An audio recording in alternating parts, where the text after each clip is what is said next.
नमस्कार दोस्तों, जय श्री कृष्णा, राधे राधे। आइए सुनते हैं कार्तिक मास के महात्म्य का दूसरा अध्याय। बोलिए विष्णु भगवान की जय, लक्ष्मी मैया की जय, तुलसी माता की जय। आइए भगवान की स्तुति करते हैं। ओम नमो कृष्णाय वासुदेवाय हरे परमात्मने प्रणत क्लेशनाशाय गोविंदाय नमो नमः। श्री कृष्ण गोविंद हरे मुरारे, हे नाथ नारायण वासुदेवा। श्री कृष्ण गोविंद हरे मुरारे, हे नाथ नारायण वासुदेवा। दूसरे अध्याय की कथा। भगवान श्री कृष्ण ने कहा, देवी गुणवती अपने पिता व पति को राक्षस के द्वारा मारे जाने का समाचार सुनकर बड़ा विलाप करने लगी। हे नाथ, हे पिता, मुझको त्याग कर तुम कहाँ चले गए? मैं अकेली कन्या हूँ, तुम्हारे बिना अब क्या करूँगी? अब मेरे भोजन और वस्त्र आदि की व्यवस्था कौन करेगा? घर में स्नेहपूर्वक मेरा पालन पोषण कौन करेगा? मैं कुछ नहीं कर सकती। मुझ विधवा की रक्षा कौन करेगा? मैं कहाँ जाऊँगी? मेरा तो अब कहीं ठिकाना नहीं रहा। इस तरह रोती और बिलखती हुई गुणवती पछाड़ खाकर पृथ्वी पर गिर पड़ी और मूर्छित हो गई और बहुत देर तक जब होश में नहीं आई जब होश में आई तो पूर्ववत अत्यंत करुण विलाप करके शोक सागर में डूब गई। जब कुछ संभली तो उसे ध्यान आया कि मेरे पिता तथा पति की मृत्यु के पश्चात उनकी क्रिया करनी चाहिए, जिससे उनको सद्गति मिल सके। अतः उसने अपने घर की सारी वस्तुएं बेच दी। उनको बेचने से जो भी पैसे मिले उनसे अपने पिता और पति की श्राद्ध आदि क्रिया की। फिर वह उसी नगर में रहते हुए भगवान विष्णु की भक्ति करने लगी। वह आठों पहर भगवान की भक्ति करती थी। उसने जन्म से लेकर मृत्यु तक नियम पूर्वक सारी एकादशियों के व्रत और कार्तिक के महीने में उपवास तथा व्रत किए।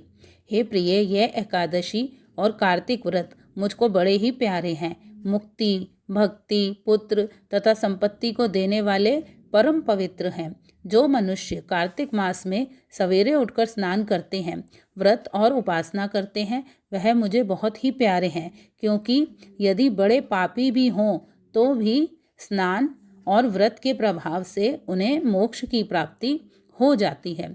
जो मनुष्य कार्तिक में स्नान, जागरण, दीपदान तथा तुलसी के वृक्ष की रक्षा करते हैं, वह साक्षात विष्णु भगवान के तुल्य हैं। जो मनुष्य कार्तिक मास में मंदिर में झाड़ू लगाते हैं और स्वास्तिक बनाते हैं और भगवान विष्णु की पूजा करते हैं, वह जीवन से मुक्त हो जाते हैं। यह सुनकर गुणवती भी प्रतिवर्ष मन लगाकर कार्तिक का व्रत और भगवान विष्णु का पूजन करने लगी। हे प्रिय, एक बार वह बुखार से ग्रस्त थी और दुबली हो गई थी। फिर भी किसी न किसी प्रकार गंगा स्नान के लिए चली गई। गंगा तक पहुंची भी, किंतु ठंड के मारे वह बुरी तरह से कांप रही थी और एकदम शिथिल हो गई। तब मेरे दूतों के द्वारा वह मेरे धाम में आई। उसके पश्चात ब्रह्मा आदि देवताओं की प्रार्थना पर जब मैंने कृष्ण अवतार लिया, उस समय मेरे गण भी मेरे साथ आए। वह सब इस पृथ्वी पर यादव बने हैं। तुम्हारे पिता, जो कि पूर्व जन्म में देव शर्मा थे, इस समय स्त्राजित हैं। पूर्व जन्म में चंद्र शर्मा, जो तुम्हारा पति था, वह आकू है, और हे भामिनी, तू ही वह गुणवती है। यह कार्तिक व्रत का ही प्रताप है, जिससे कि तू मेरी अर्धांगिनी बनी है।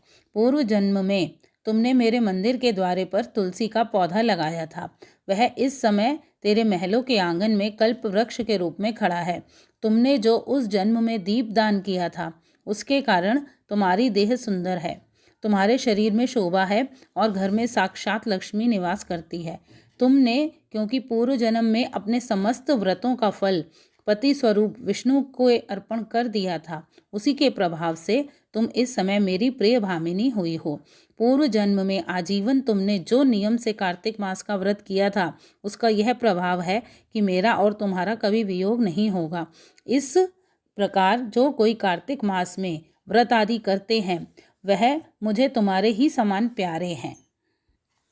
वह लोग जो दूसरे जप तप यज्ञ दान आदि करते हैं, कार्तिक मास में किए गए व्रत के सामने उनका फल बहुत कम होता है, यानी कार्तिक मास के व्रतों का 16वां भाग भी नहीं है।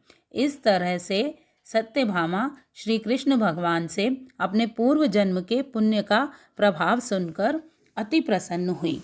बोलिए कृष्ण भगवान की जय, राधा रानी की जय, विष्णु भगवान की जय, लक्ष्मी मैया की जय, तुलसा मैया की जय, शालिग्राम की जय। धन्यवाद। दूसरा अध्याय समाप्त।